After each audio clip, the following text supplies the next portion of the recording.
Hi all. सो आज के इस वीडियो में अपन देखने वाले हैं कैसे क्या रेस्ट एपीआई से आप डेटा लेकर आओगे, ठीक है, और उसको स्टोर कराओगे ADLS Gen 2 में यूजिंग Azure डेटा फैक्ट्री। ठीक है, तो अपन एक पाइपलाइन क्रिएट करेंगे Azure डेटा फैक्ट्री में।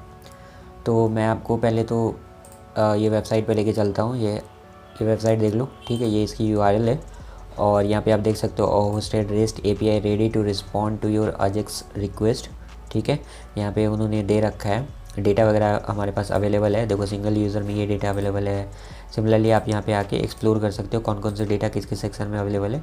अपन बात कर लेते हैं लिस्ट यूज़र के बारे में। ठीक है, लिस्ट यूज़र में जैसे आप क्लिक करोगे इस रिक्वेस्ट पे आप एक बार क्लिक कर लो। ठीक है, जैसे क्लिक करोगे ये आपको डेटा जनरेट करके दे रही है। ठीक है, तो इस डेटा को अपन कॉपी करेंगे, डेटा को नहीं URL को अपन कॉपी करेंगे। ठीक है, तो सबसे पहले अपन चलते हैं Azure डेटा फैक्ट्री में। यहाँ पे अपन पाइपलाइन क्रिएट करेंगे। तो सिंपली आप पाइपलाइन में आओ, 3 डॉट पे क्लिक करो, followed by this new pipeline.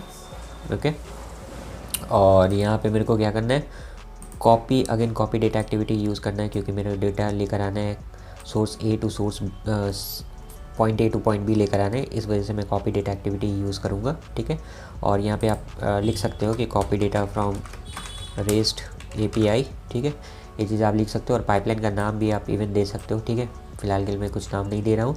और सोर्स में आप जाओ, सोर्स में आपको डेटा सेट सेलेक्ट करनी है। मेरे पास कोई डेटा सेट नहीं है तो मैं न्यू पे क्लिक करूँगा और यहाँ पे मैं लिखूँगा रेस्ट API।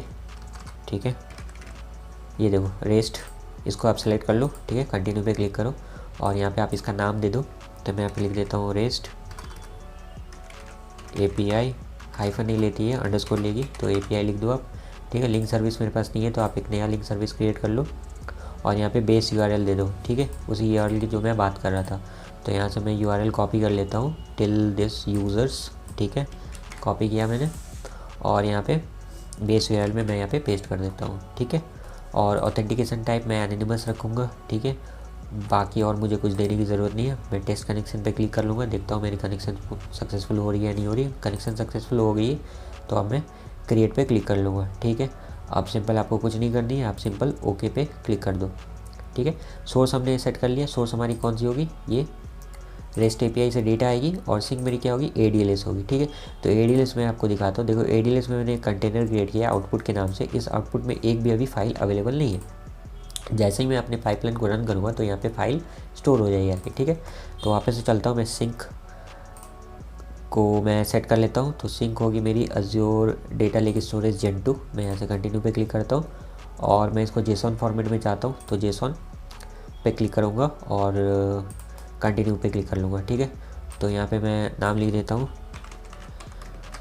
JSON sink. ठीक है, और लिंक सर्विस मैं एक नया क्रिएट कर लेता हूँ। ठीक है, और यहाँ पे लिंक सर्विस का नाम दे देता हूँ मैं। ठीक है, rest API LS link service, और ये डिस्क्रिप्शन ऑप्शनल है और ये integration run time auto resolve भी होगी। ठीक है, अकाउंट ऑथेंटिकेशन की अकाउंट की होगी। बाय डिफ़ॉल्ट सब कुछ रहने देते। सब्सक्रिप्शन आप सेलेक्ट कर लो और अकाउंट नेम दे दो, आप कहाँ पे स्टोर करना चाहते हो डेस्टिनेशन आपका। तो मेरा होगा ADLS। ठीक है, मैंने उसको सेलेक्ट कर लिया। अब टेस्ट एक बार कर लेते हैं कनेक्शन, क्या हमारा कनेक्शन सक्सेसफुल रहेगा या नहीं रहेगा। सक्सेसफुल है, क्रिएट पे क्लिक करते हैं। अब यहाँ पे आपको पाथ देना पड़ेगा कि इस वाले अकाउंट के अंदर कौन से कंटेनर में कौन से फोल्डर के अंदर आप जाके उसको स्टोर करना चाहते हो। तो मैं यहाँ पे ब्राउज़ पे क्लिक कर लूँगा, फाइल पाथ में ब्राउज़ पे क्लिक कर लूँगा। ठीक है, ब्राउज़ पे क्लिक करने के बाद आपको यहाँ पे डिटेल्स दिख जाएगा, जितने भी कंटेनर आपने क्रिएट कर रखा है ना वो सारे के सारे यहाँ पे लिस्ट डाउन हो जाएगी। तो ये आउटपुट वाले कंटेनर में मैं स्टोर करना चाहता हूँ। मेरे पास एक ही कंटेनर है तो मैं आउटपुट को सिलेक्ट कर लेता हूँ। फिलहाल के लिए कोई फाइल नहीं है तो मैं ओके पे क्लिक कर देता हूँ। ठीक है, और यहाँ पे मैं फ़ाइल का नाम दे देता हूँ। तो मैं लिख देता हूँ test.json। ठीक है, मैं JSON फॉर्मेट में चाहता हूँ इसलिए मैंने test.json लिख दिया। इंपोर्ट स्कीमा मैं डन करूँगा क्योंकि मेरे पास कोई स्कीमा नहीं है तो मैं इसको डन करता हूँ और ओके पे क्लिक कर देता हूँ। ठीक है, तो अपन सब सेट है। मैपिंग वगैरह करने की ज़रूरत नहीं है। अगर आपके पास स्कीमा होती तो आप मैपिंग यहाँ पे कर सकते थे, पर मेरे पास कोई स्कीमा नहीं है। अब आपको कुछ नहीं करनी है, आप इसको पहले तो कोलैप्स कर लो और वैलिडेट पे क्लिक करो। वैलिडेट पे देखो, क्लिक करने के बाद कोई एरर नहीं है हमारे पास, तो अब इसको डीबग कर सकते हैं।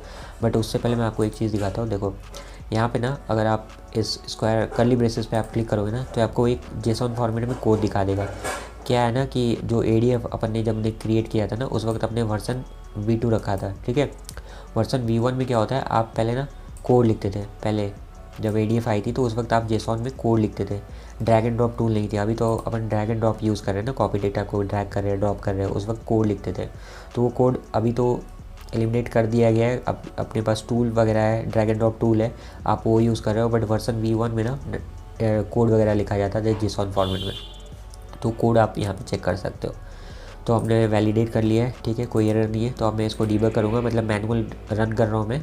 अगर आपको ऑटो चाहिए तो आप ट्रिगर वगैरह ऐड कर सकते हो। यहाँ पे ट्रिगर कैसे क्रिएट करते हैं, तो मैनेज में आप जाओगे, मैनेज में जाने के बाद यहाँ पे देखो ट्रिगर का ऑप्शन है, आप यहाँ पे ट्रिगर क्रिएट कर सकते हो अगर आपको ऑटोमेटिक अगर आपको उसको रन करनी है तो, ठीक है। अब ट्रिगर में बहुत सारे टाइप है। पहले तो शेड्यूल ट्रिगर है, टम्बलिंग विंडो है, स्टोरेज इवेंट है, कस्टम इवेंट है। ये सब क्या होगा, क्या होता है, मैं आपको फर्दर ट्यूटोरियल में बताऊंगा, ठीक है।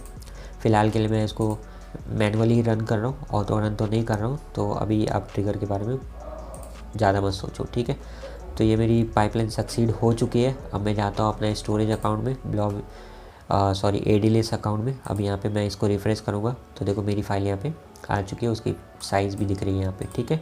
अब आप चाहो तो इसको आप चेक कर सकते हो, ठीक है। चाहो तो आप इसको डाउनलोड भी कर सकते हो, और चाहो तो आप यहीं पे आप इसको चेक भी कर सकते हो, आपकी फ़ाइल आई है या नहीं आई है, ठीक है, डेटा जनरेट हुई है नहीं हुई है, ठीक है।